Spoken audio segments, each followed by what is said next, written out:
I watched that fight. It was a scary fight because I was rooting for you, and you looked wobbly.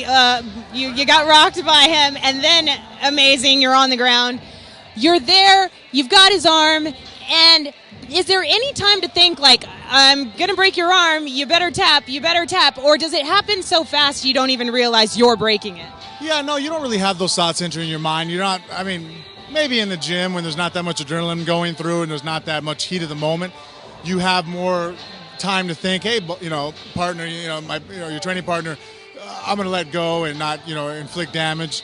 But in the fight, all I'm thinking about is applying the move, and I'm just looking for the referee to tell me when to stop. That's really just my mindset. I don't really look for you to tap because I've seen too many matches where I see guys tap and a guy acknowledges, oh, my opponent tapped. But the referee doesn't see it. He's looking at you like, why'd you stop? And fight's going. And I never wanted that to happen to me. But, they do say, like, Frank Mir will break your arm. He wants to break your arm. You're not really going for that, is what you're telling me. No, I'm not looking for that. There are guys, fans aren't stupid. You can watch certain fights where you see guys lock up moves and the referee's on top of them and he's pulling their hands and the guy's still grimacing his teeth going for the move.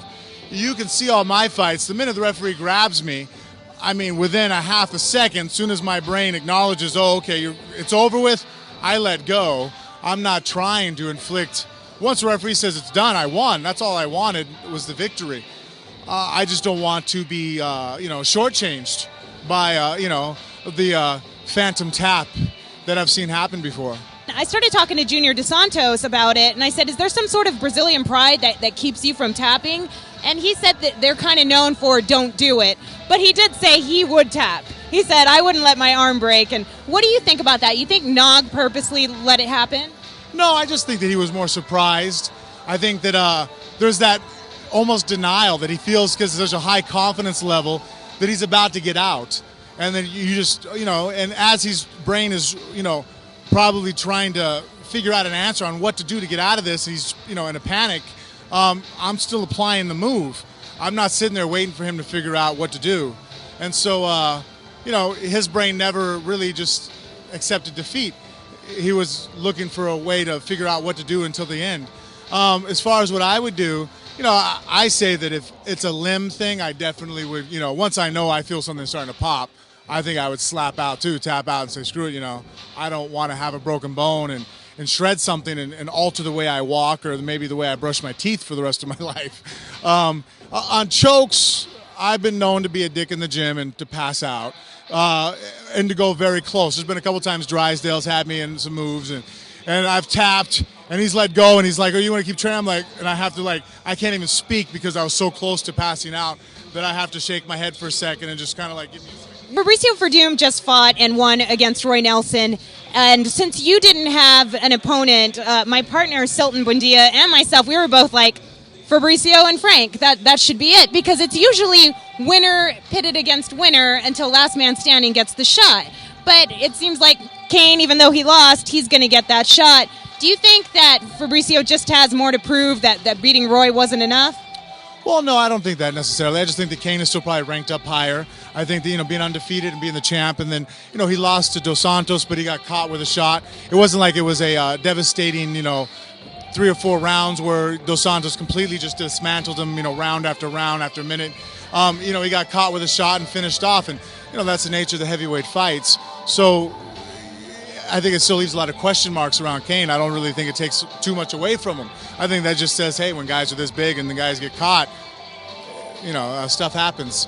So, I think Cain's still ranked up to where he is. It still kind of gives him that credit to where he can bounce right back into, title contingency.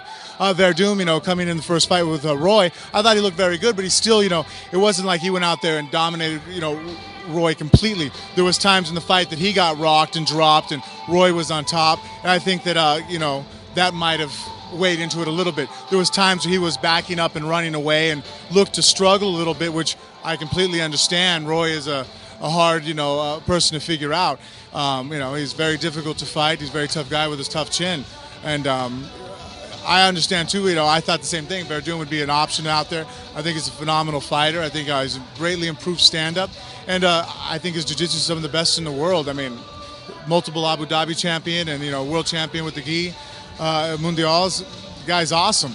The only reason why I at first said maybe not a good idea, when I found out that he wanted to fight in June in Brazil, I was like, I don't know if that'd be such a great idea. I don't know if I'm going to be that well recepted there. Does that matter? Well, I have to go there for a whole week with my family and my wife and my children. I think you're still safer than Chael. Oh, I don't think I'm in that boat yet. But at the same time, they go to a restaurant, someone's a Nogueira fan, what are they going to do to my food? My children are with me. Brazilian, fans in general can be kind of crazy. I've watched some stuff on it, and I've received quite a few crazy emails. Have you? Yes. Are they in Portuguese? Google Translate is a phenomenal thing that kind of makes you cringe a little bit, though, when you see what people want to say. For example, Dos Santos and I, when he did his last Q&A here in Vegas, we did a couple pictures a couple days before. We were at a fundraiser, and they were posted up on Twitter. Well, he and I were going to do a video game for THQ for the coming out of the of UFC 3. About an hour before, I get a phone call that I'm coming down here to the arena, that he can't do it with me. He said basically he had too many threats from his own countrymen saying, "How dare you be in a picture with Frank Mir?" And he said, "Hey guys, I'm sorry, I have nothing personal with Mir. If we fight, we fight. We don't, we don't. But I'm having too much of an issue." Now, if he has problems from his country just being in a picture with me, I'm not traveling down there to fight somebody and go fight another guy that is a hero down there. Probably not the best idea. Yeah, I've been fighting for 10 years now. I really don't pick out, I want to fight that guy, I want to fight this guy. I really just want to work my way up to the title and be the champ. At the end of the day, that's all that really matters. We know who the champions are, and to defend the belt and to hold on to it.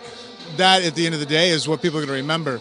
I've already had fights on my, my resume, of legends that I can say, well, I beat this guy, I beat that guy. I feel well established in my career in that way. Now, at this point, I just, want to be a champion. So whatever it takes to move my way up, the bracket, move my way into title contingency, that's my goals. Do I think Daniel Cormier and Barnett are great opponents? Yeah. When they work out and they step up there, there's great opportunities out there, as long that are presenting themselves. But at the same time, like I said, all I'm thinking about is, if Kane is what it takes to fight for the title, then I'll fight Kane. I'm mentally prepared to hopefully face Kane May 26th.